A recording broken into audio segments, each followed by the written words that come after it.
Hello everyone, welcome back to my channel and welcome back to another video. And more importantly, welcome to Grisha Weekend.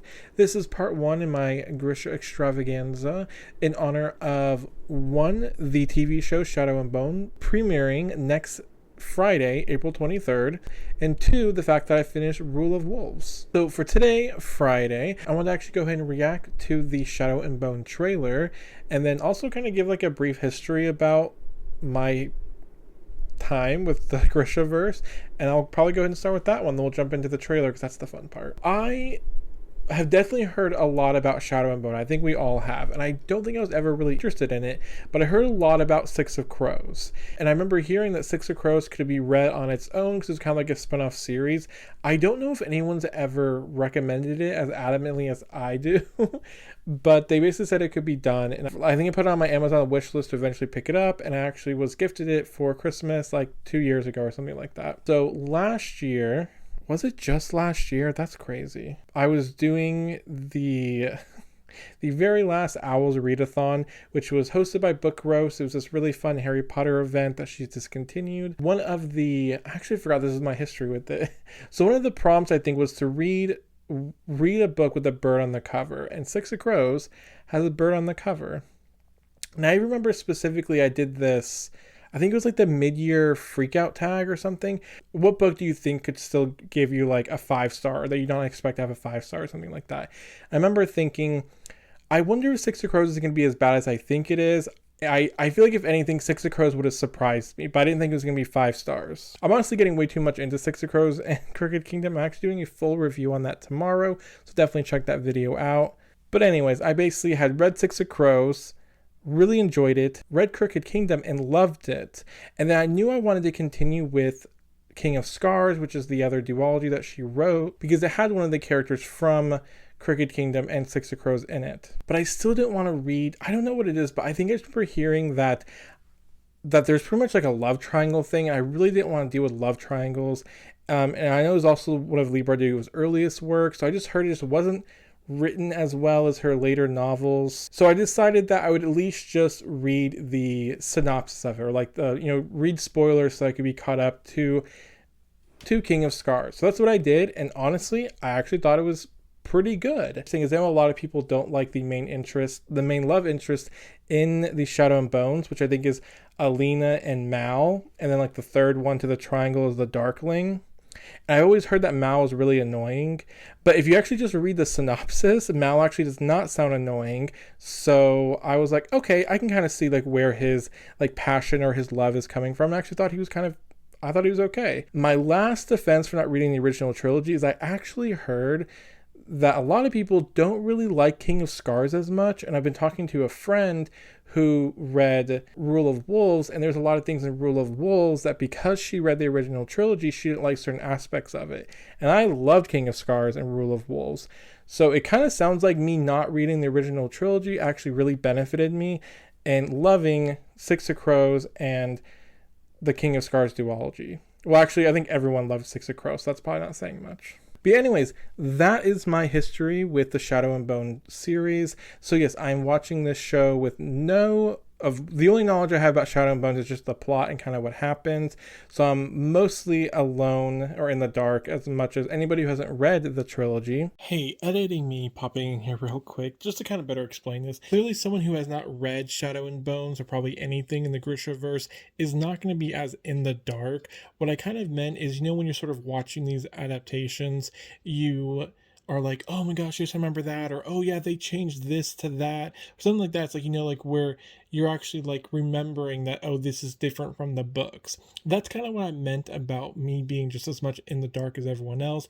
It's like I don't have any prior feelings about really anything in the show.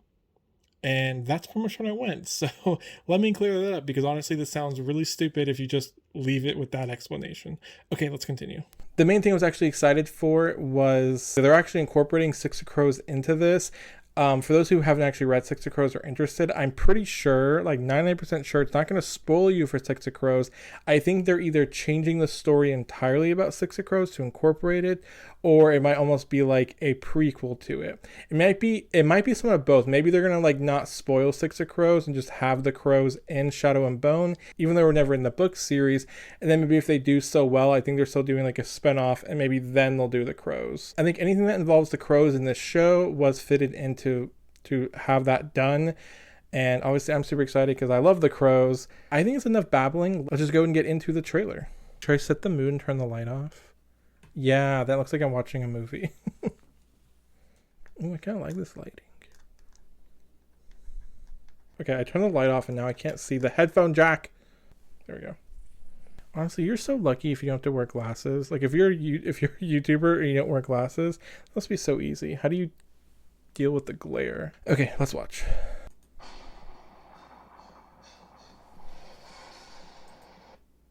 Well, that didn't go through my headphones. Let's fix that. I think it's raining. Ooh, this is such a mood. Oh my god, how's it 1:40 a.m.? Yo, it's so peaceful right now. The light off and this like mood lighting and the rain outside. All right, let's watch the trailer now.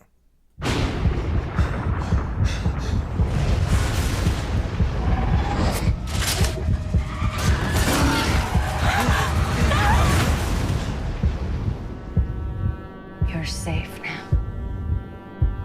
Tell me what happened in the fall. I think it's Genya. What saved you? You won't believe me, but it was a sun summoner.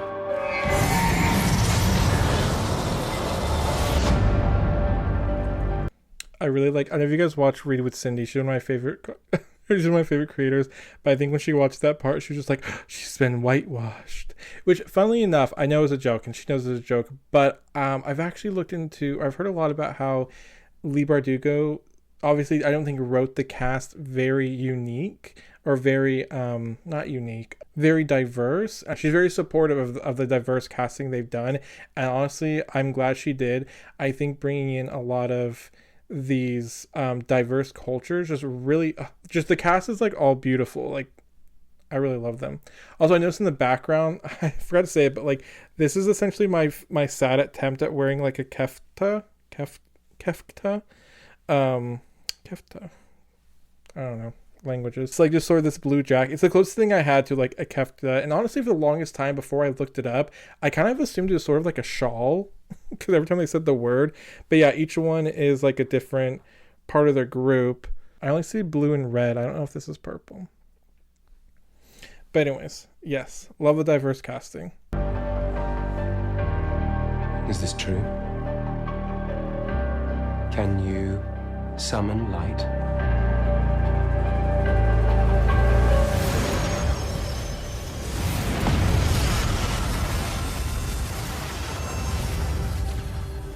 She's real. I get goosebumps. The Six of Crows. Kaz and Inej. If you've watched some of my past videos, Kaz and Inej. I love them. She's real. Our enemies are threatened by your mere existence. I think they're so pretty. I haven't tried looking too much into it, but I saw some brief headlines where it said that like basically the show fixes Mal, and honestly, like I hope so. Like I'm 100% team Mal and Alina. I'm sure they have a ship name like Melina or whatever. I think Alina is so gorgeous. I think Mal's adorable. The whole world will be after you. So cute. The prize is 1 million Kruger. Bring me a Lena Starkov. Am I a prisoner?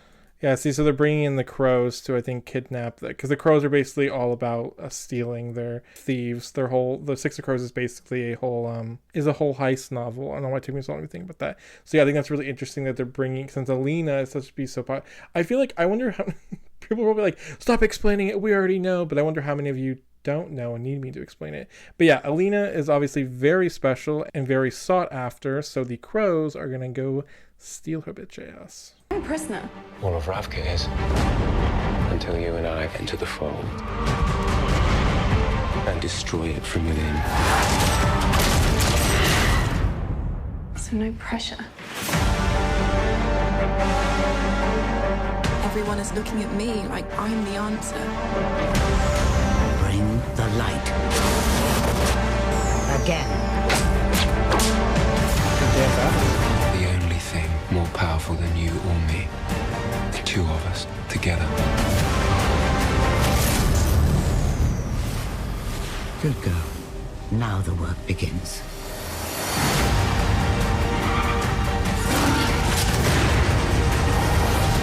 If it goes wrong, I'll find my way back to you. How many bullets do you have? Not enough. She'll realize she has only one equal. There are no others like us, and there never will be. You have no idea how much larger a role you have to play.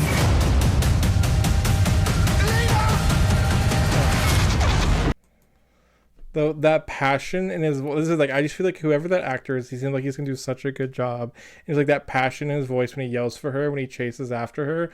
I'm so excited for Mal and Alina.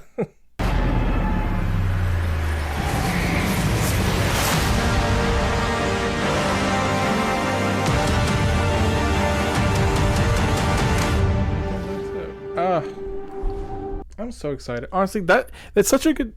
I don't know why I'm putting my microphone away. I still need just. Honestly, I love that trailer. It's so powerful. I think the music works really well with a lot of the words they're saying. I feel like it really builds up the suspense of what's happening. I feel like it really shows the power that she's like supposed to have, and like I feel like it really goes to show. How many times am I gonna say really? It definitely shows or really emphasizes how important this person is. I think it definitely underplays that, like, basically she's the only one that can defeat the darkness. I mean, I feel like you definitely can infer that just from seeing like her go into the fold, her light sort of spread out from the fold and stuff like that. So it just mostly just presses upon you that, oh, she's really important and she's like special. Maybe it does do a good job of saying that clearly she's the only one that can defeat the darkness. I don't know. It was just really well done. I'm really looking forward to it. How many times can I say really? But yeah, I think I've said my piece here. So let me know down below your history with Grisha. Let me know if you've read the Shadow and Bone series.